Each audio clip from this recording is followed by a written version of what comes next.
With another Kanto down, it was time to build a new team. But this time, things are going to be different.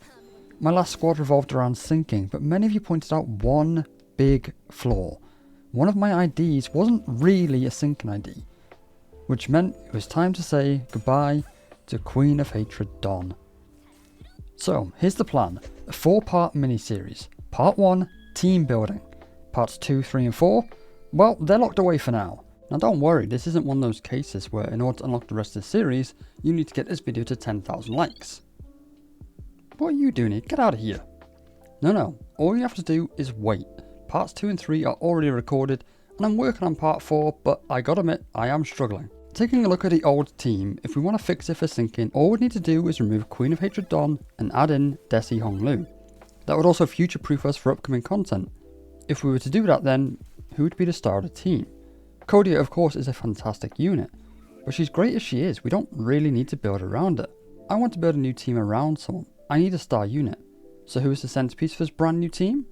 Well, obviously Queen of Hatred Dawn. I've decided instead of getting rid of her, I'd build everything around her. In order to do that though, we need to look through her kit and understand how she works, why she's so good, and how you can actually build a team around her. Very quickly though, sorry to break the fourth wall, so to speak. These graphics took me forever to make, way longer than I anticipated. And while yes, I really like the skills template, and I really like the ID card template, I think they worked really well. The template I designed to break down the kits, not so good. It was designed for simpler IDs, so when I started getting into the more complicated newer ones, it was a real struggle to fit all the information.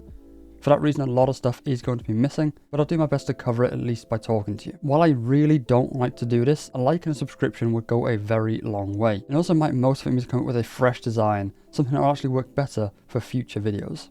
Thank you. Queen of Hatred Dawn then. Why am I building around her? Mainly for her skill 3-2. I am a sucker in games for big AoE skills, or in Limbus terms, attack weight. And it doesn't get much bigger than this skill.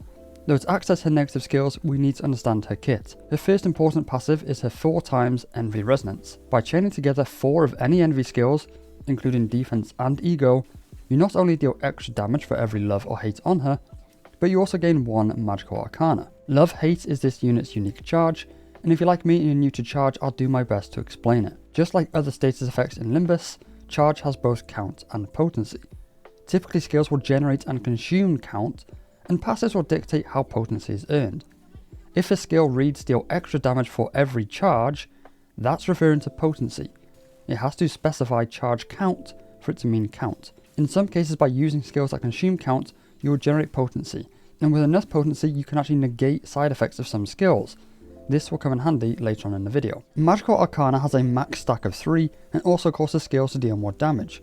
What's special about this though, is by reaching 3 stacks, will change Dawn's form to her negative state. The only other quick thing to note in her passives is something called Hysteria.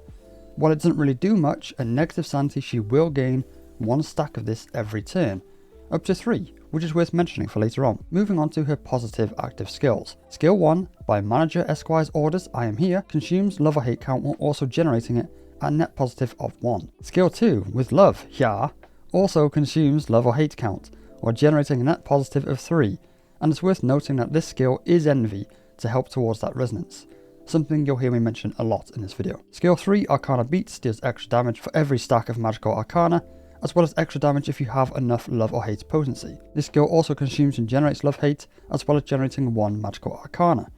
So you don't need to hold this skill for the big AoE in regressed form if you want to push her to regressed faster. And yes, you can use this skill alongside 3 other Envy skills to generate 2 Magical Arcana in 1 turn. Her regressed form is my preferred form. She deals a lot of damage, inflicts sinking, which is a status I've completely fallen in love with, as well as gaining attack weight on some of her skills. Skill 1, Where Are the Villains, deals extra damage for each stack of Hysteria, and gains base power for love or hate potency. Just like a positive form, this does also generate count at the same rate. I will add that these graphics don't actually show the Rupture and Sinking application, because it's not really worth mentioning too much.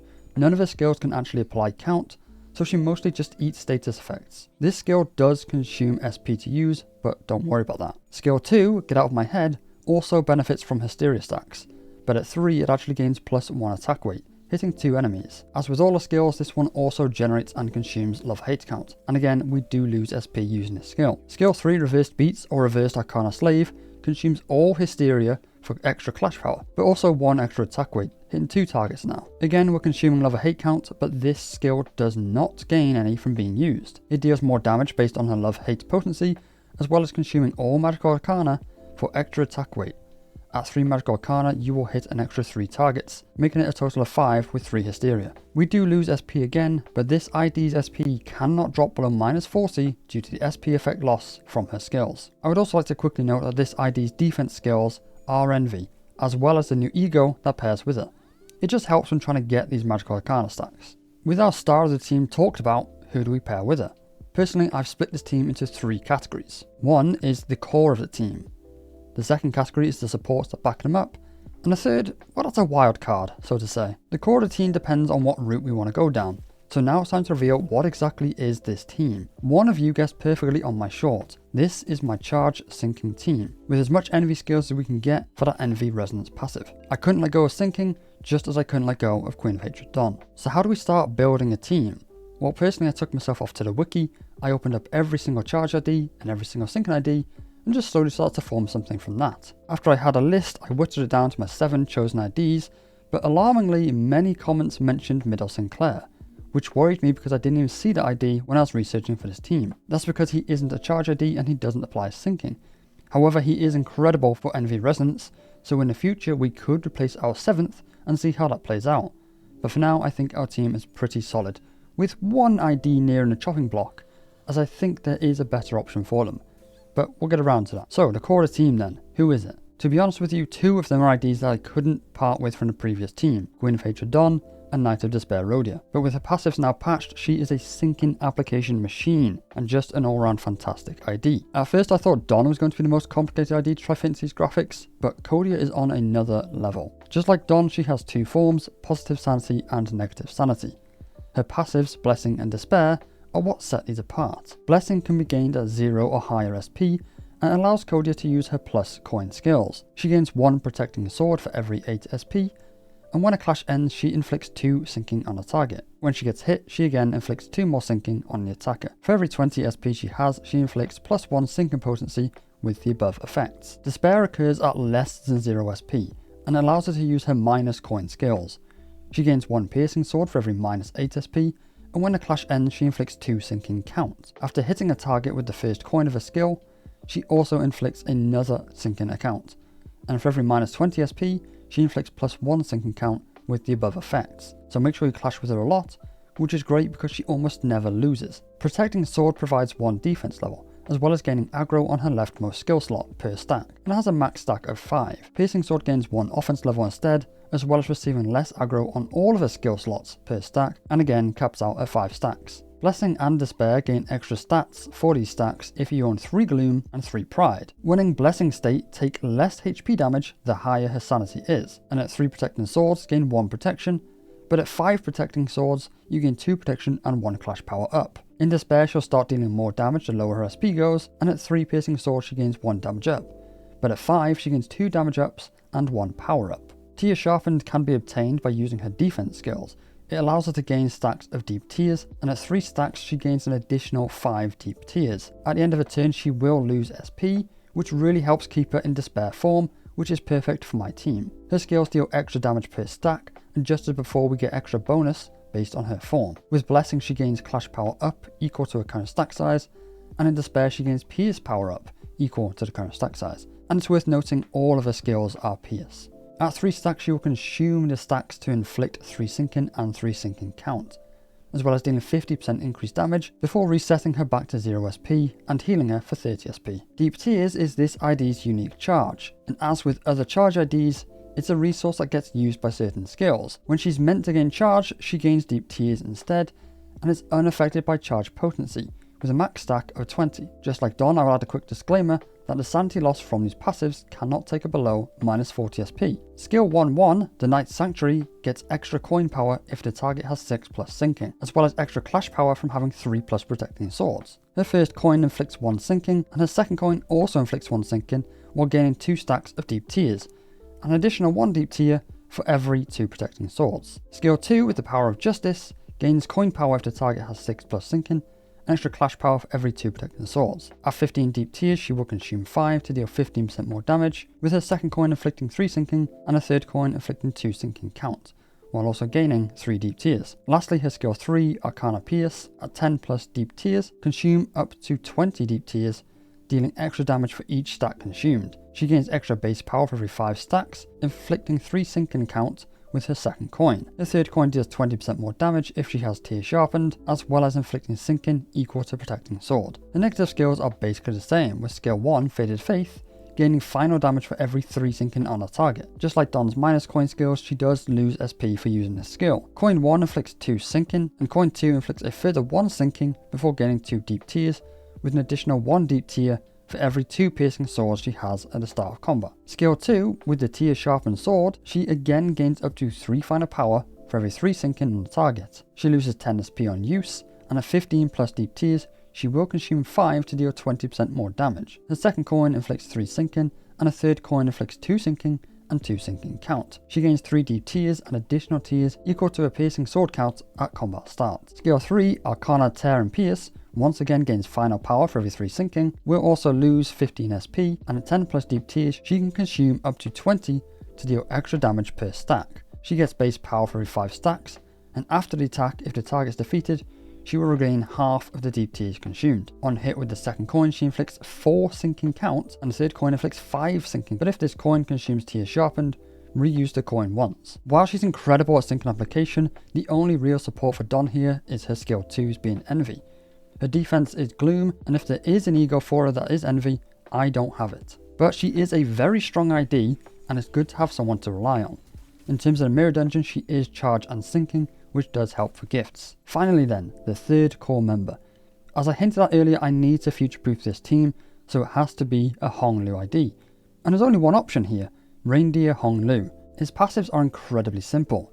If you own 3 Envy, you gain 1 charge every time this unit consumes 10 cumulative charge count. And at 2 plus charge, he'll inflict more sinking with the base attack skills for every 2 charge. This doesn't inflict extra sinking on himself though, which can happen with skill 2 if you misuse it. He also deals increased damage by his charge potency. Skill 1, NG Strike, deals 3% increased damage for every charge, and at 2 plus charge he gains plus 1 coin power. At 5 plus charge count, he gains an additional coin power. This skill also gains plus 2 in charge count. His first coin will gain his charge potency plus 1 in charge count, and his second coin inflicts 1 sinking. Skill 2, Mind Whip, we'll come back to that one. It confused me a lot when I was learning how to use this ID, but it's not so bad when you break it down. Skill 3, Concentration, gains base power and coin power for every charge. At 10 plus charge count, he gains an additional 4 final power. This skill itself will gain 7 charge count, and that's largely what I use it for. For his first and only coin, at 3 charge, deal 20% more damage for every charge, before once again gaining his charge potency plus 3 in charge count. This skill inflicts 4 sinking and 4 sinking count. Skill 2 then, Mind Whip.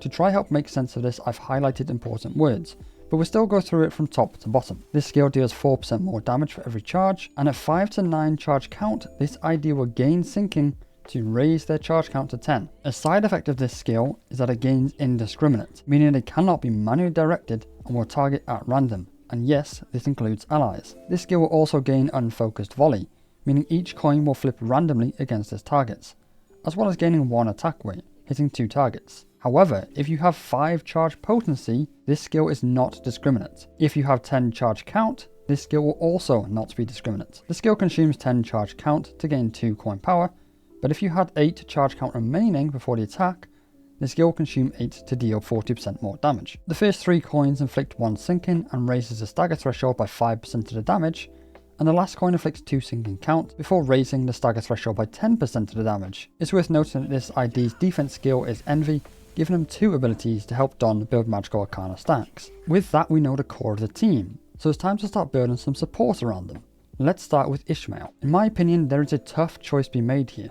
We could stick with our Mola Ishmael to reduce enemy defenses and help keep up the sinking application, or we could unlock Reindeer Ishmael being another charge sinking ID. I decided to stick with Mola because at the time I didn't think I had enough sinking to lower our application. So earlier when I said there was one ID facing a chopping block, it's this one. There are bonuses to both IDs, but until we make the change to Reindeer, we need to talk about Mola, and and what makes her so good. I didn't make a graphic for the passive, as all she has is on hit against a target with Tremor, inflict 1 sinking count. Her skill 1, Ready to Crush, gains 3 Tremor counts on herself, with coin 1 inflicting an additional 3 Tremor counts on herself. Coin 2 inflicts 2 sinking count. Skill 2, Explosive Blast, gains 1 coin power at 5 plus Tremor count. Coin 1 inflicts 3 Tremor count on the target and gains 2 Tremor count on herself. Coin 2 inflicts 6 sinking, but more importantly, and largely why she's on the team, she inflicts 4 defense level down next turn. Finally, skill 3, Risky Judgment.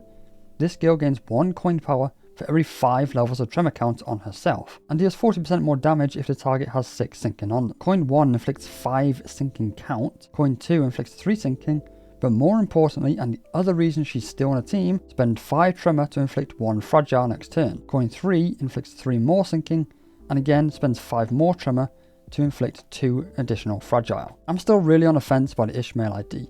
While sure she doesn't have any envy resonance, she has a fantastic defense skill, her sinking application is great, and the fragile and defense down is incredible. Again, if there are envy egos for her, I don't have any. And I would pick up Reindeer Ishmael just to try it, but the game keeps releasing Heishu IDs, and considering it practically handed me Lord Lu, I spent everything else I had to get the last few remaining. Until they released more, which I still can't afford. And it means I'm going to have to do Canto 8 earlier than I planned, or I'm not going to get the free Sinclair ID. The next support ID though is a charge ID through and through. W Corp Otis. While only having a single passive worth talking about, it is for owning 3 Envy Sin, which fits perfectly with our team. Very simply, she gains 1 charge every time she consumes 10 cumulative charge counts. She also applies Clash Power up to W Corp employees, including herself. Since she's our only W Corp employee, this will only ever affect her. Skill 1 Ripple gains 1 base power at 4 plus charge count and 1 clash power for every 5 charge count on self. This skill also gains 2 charge count and an additional 2 charge count with coin 2. Skill 2 has a bit more to it.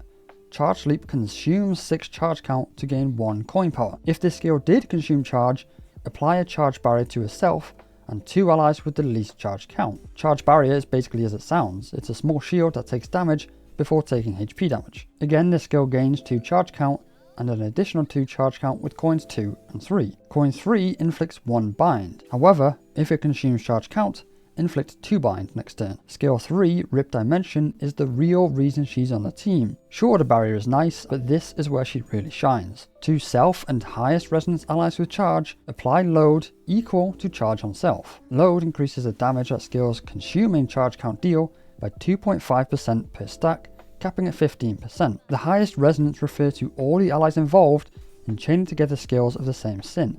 For example, if all your allies are using envy skills and all have at least 1 charge potency on themselves at a time, they will all gain load. Otis is being buffed regardless, and she can buff an additional 5 allies. The only outlier to this, and I'm still unsure if this is intentional or not, is Knight of Despair Rhodia, because technically her Deep Tears does not have potency. It only has charge count, so she cannot get load in this way. So my final support ID is Multi-Crack Faust. You thought I was going to make a team without a Faust ID in it. Not a chance. As long as I can, I will. Faust is not only a really cool character, but Fluid Sac. Again, her passive is really simple and not too different from other charge IDs. Gain 1 charge every time this unit consumes 10 cumulative charge counts in this encounter. At 2 plus charge, deal increased damage per charge stack, as well as dealing extra damage per stack if the target is below 50% HP. A fantastic supportive extra though, on kill, this unit and 2 allies with the least charge count gain charge count equal to her charge plus 2. Skill 1 40Y3 activation consumes 5 charge count to gain coin power plus 2, with coin 2 gaining 3 charge count. Skill 2, Charge Countercurrent, consumes HP to raise her charge count to 10, if her current charge count is between 5 and 9. She then consumes 10 charge count to gain coin power, and coin 3 at 3 plus resonance consumes charge count on herself to deal bonus damage. Finally, skill 3 40Y3 charge. This skill gains extra coin power for every charge on self. Coins 1 and 2 gain charge count equal to her charge potency plus 5, whereas coin 4 deals extra damage for every charge once she's at 3 plus charge. This skill also inflicts Envy Fragility, which is mainly why she's on the team. At 2 plus charge, she will inflict an additional Envy Fragility. And again, it's worth noting this ID's defense skill is Envy, giving him 2 abilities to help Don build magical arcana stacks. For content like Mirror Dungeon then, that allows up to 7 sinners, Who is our wild card? They're a generalist with 1 envy skill, a bit of extra attack weight, pretty good clashing and pretty good syncing application. Wild Hunt Heathcliff. This is the position I'm unsure who to put here, but every time I look into who to replace him with, everybody just comes up weaker on paper. Dullahan causes him to lose 5 SP each time he mounts the Headless Horse, but if this unit gets staggered while mounting Dullahan, he actually recovers from stagger next turn and mounts up anyway. It has a max stack of 3 and gains 3 offense levels while losing 3 defense levels. His min and max speeds are both raised by 1, and each turn he will gain an extra stack, but he does lose extra SP, which can be reduced through coffin stacks. Coffins are gained when killing units while mounted on Dullahan, or can be gained through his skills. He has a max stack of 10, and each turn you gain 2 damage up per coffin, as well as raising the minimum speed by 1 for every 4 coffins. You also gain 1 clash power for every 5 coffins. Skill 1, Beheading, gains clash power if the target has 6+ sinking, as well as coin power for every 3 sinking counts on the target. This skill also inflicts 3 sinking with its coin 2. Skill 2 is mostly why he's on the team, Memorial Procession. This skill gains +1 coin power for every 5 sinking on a target, as well as extra attack weight for every 4 coffins. Not only that, but it also gains a further attack weight of 1 while mounted on Dullahan. With a base of 1, this can cap out at 4. After attacking, if you're mounted on Dullahan, you will lose 10 SP. And while there is no cap to prevent this ID from reaching -45 SP, like Queen of Hatred and Kodia, he does dismount if you get too low. Coins 2 and 3 both inflict 3 sinking, but more importantly it inflicts 2 impending ruin next turn, converting the target's panic type to ruin. This causes the target to gain 3 sinking at every turn end, as well as losing 1 clash power. When the unit panics, they gain 5 sinking and 3 sinking count at turn end, as well as losing 2 clash power and making them 10% less likely to flip heads. Skill 3 has 2 different modes, Requiem and Lament, Mourn and Despair. Requiem heals 10 SP on a clash win, and is the skill that's used when not on Dullahan. It deals an extra 12% damage for every coffin stack, as well as gaining a coffin stack when used. If it kills a target, it will gain 2 more coffins. Coin 1 inflicts 4 sinking count, but if the target has impending ruin, it inflicts 2 more sinking count, with coin 2 inflicting 3 sinking. Lament, Mourn and Despair causes you to lose 15 SP on use, but you do deal more damage the further away from 45 SP you are. It also deals 10% more damage for every coffin on self, but a further 20% for every Dullahan on self. It gains 2 coffins on use, and a further 3 if it kills the target. On turn end you lose Dullahan, healing up to a maximum of 50 plus 10 SP depending on your SP when you use it.